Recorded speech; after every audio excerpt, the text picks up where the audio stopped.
اعلیٰ اخلاق۔ حضرت علی علیہ السلام نے ارشاد فرمایا، اللہ کے نزدیک لوگوں میں سب سے اچھے ہو جاؤ اور اپنے نفس کے لیے لوگوں میں سب سے برے ہو جاؤ، اور لوگوں کے سامنے ان میں سے ایک آدمی بن کر رہو۔ اچھی صحبت۔ حضرت حسن بصری رحمۃ اللہ علیہ نے ارشاد فرمایا، بیوقوف سے کنارہ کشی اختیار کرنا اللہ کی قربت کا ذریعہ ہے، اور عقل مند سے دوستی کرنا دینداری کا ذریعہ ہے۔ مومن کا اکرام کرنا ایسا ہے جیسے کہ اللہ کی خدمت کرنا۔ ایک دوسرے کا مذاق نہ اڑاؤ۔ اے مومنو، نہ تو مرد دوسرے مردوں کا مذاق اڑائیں۔ ممکن ہے وہ جس کا مذاق اڑایا جا رہا ہے ان مذاق اڑانے والوں سے بہتر ہوں، اور نہ ہی عورتیں دوسری عورتوں کا مذاق اڑائیں، شاید کہ وہ جن کا مذاق اڑایا جا رہا ہو ان مذاق اڑانے والیوں سے بہتر ہوں۔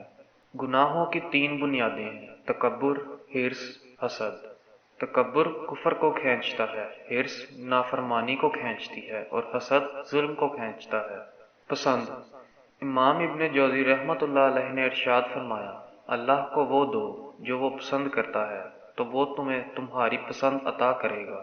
جب وہ تمہیں بلائے تو حاضر ہو جاؤ، پھر جب تم اس کو پکارو گے تو تم اس کو اپنی مدد کے لیے پاؤ گے۔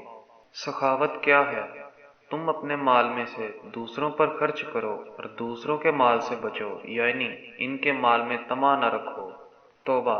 حضرت مجاہد رحمۃ اللہ علیہ نے ارشاد فرمایا، جو آدمی صبح و شام توبہ نہ کرے وہ ظالم شمار کیا جائے گا، اور جس نے ندامت اختیار کی اس نے توبہ کر لی، اور جس نے توبہ کی اس نے رجوع کر لیا۔